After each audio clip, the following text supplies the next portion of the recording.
गणपती बाप्पाची जी jewellery art केलेली आहे ती स्वानंदीने केलेली आहे आणि स्वानंदी अखेर शिकलेली आहे हे सगळं करायला, असं मी माझ्या कानावर पडला.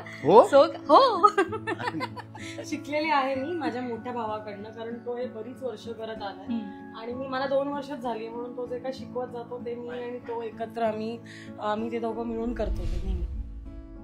नमस्कार, मी तेजल चौकेकर खोत लोकशाही मराठीमध्ये तुम्हा सगळ्यांचं मनापासून स्वागत करते.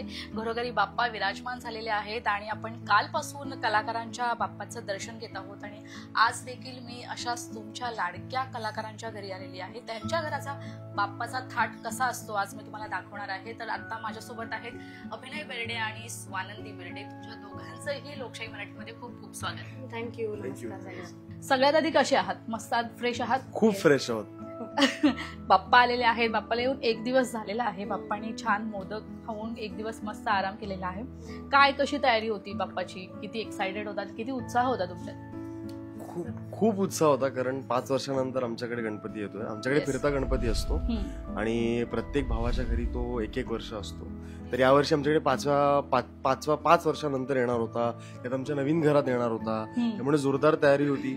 साधारण एका मंडळात जेवढी तयारी नसते तेवढी आमच्या घरात एक 10-15 लोक येतात आणि मग ते एकत्र मिळून तयारी करतात, कारण अख्ख्या संपूर्ण कुटुंबात एकच गणपती बसतो. त्यामुळे तयारी नेहमी जोरदार असते आणि प्रत्येक वर्षी त्या तयारीची खूप काय म्हणतो आपण, खूप आतुरतेने वाट बघत असतो. नक्कीच. पण मी आत्ताच इथे आल्यानंतर असं ऐकलं की गणपती बाप्पाची जी ज्वेलरी आर्ट केलेली आहे ती स्वानंदीने केलेली आहे आणि स्वानंदी अखेर शिकलेली आहे हे सगळं करायला, असं मी माझ्या कानावर पडला. सो हो शिकलेली आहे मी माझ्या मोठ्या भावाकडनं, कारण तो हे बरीच वर्ष करत आलाय आणि मला 2 वर्षच झाली, म्हणून तो जे काय शिकवत जातो ते मी आणि तो एकत्र आम्ही ते दोघं मिळून करतो ते नेहमी. बरं, लहानपण किती मिस करता? म्हणजे लहानपणीचा बाप्पा आणि आता किती फरक जाणवतोय? काय वाटतंय? फरक असा काही नाहीये, म्हणजे तेव्हा पण कुटुंब एकत्र येऊन सगळं करायचं आणि आता पण करून म्हणजे सगळं एकत्र करतो. त्यावेळेला फक्त खूप ओरडा खूप खायला लागायचा. आता तुमचा जास्त सहभाग आहे. येस. बरं, बाप्पा येतोय, पॉझिटिव्ह एनर्जी असते सगळी, तर तुमच्यासाठी पॉझिटिव्ह एनर्जी काय आहे? काय बूस्ट होते? आय थिंक वर्षभराची बऱ्यापैकी बूस्ट होते. तुम्हाला एकतर चांगलं काम करण्याची प्रेरणा मिळते आणि तुम्ही जेव्हा नवीन वास्तूमध्ये जाता तेव्हा त्याचा खूप फरक पडतो तुमच्या वास्तूवरती आणि तुमच्या पुढच्या कामावरती.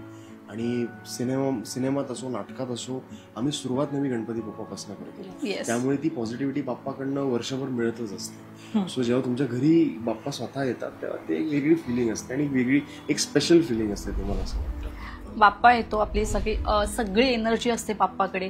मला सांगा, कधी अशी प्रचिती आली आहे का बाप्पाबद्दलची? तुम्ही किती म्हणजे बाप्पा तर सगळ्यांचेच आराध्य दैवत, तुमच्यासोबत अशी कधी प्रचिती घडली बाप्पासोबतची? म्हणजे असं काही 2019ला आम्ही बाप्पाला बोललो होतो, पुढच्या वर्षी जेव्हा तू येशील तेव्हा मोठ्या घरात येशील म्हणून, आणि मोठ्या नवीन घरात आला आमच्या यावर्षी डायरेक्टली 5 वर्षांनी डायरेक्टली. तर जेव्हा आपण बाप्पाकडे आम्ही घराची मागणी करतो तेव्हा नवीन घरात आम्ही आपोआप जातो. म्हणजे यावर्षी काय मागणी करणार आहे बाप्पा? दोघंही नाही, खूप काम आणि चांगलं काम, अजून मोठं घर होऊ दे, काम होत राहू दे, हीच मागणी. तू काय सांगशील स्वानंदी? अच्छा, या दिवशी सिनेसृष्टी तुझा छान पदार्पण झालेला आहे आणि प्रेक्षक देखील प्रेम करतायत, तर तुझी काय मागणी आहे बाप्पाकडे? खूप बरं वाटतंय ऍक्च्युली, आणि खरंच बाप्पाकडे हेच मागेन की अजून काम मिळू दे आणि लोकांचा तेवढाच प्रतिसाद मिळू दे आणि त्यांनाही मी आवडावी अशी खूप इच्छा आहे माझी. सो होपफुली बघूया आता काही वर्षात कशा गोष्टी घडतात. येस, नक्कीच. तुम्हा दोघांनाही लोकशाही मराठीकडून तुमच्या पुढील वाटचालीसाठी खूप खूप शुभेच्छा आणि गणपती बाप्पा आले त्यासाठी खूप खूप शुभेच्छा. एकदा जाता जाता आपण गणपतीचा गजर करूया. गणपती बाप्पा मोरया.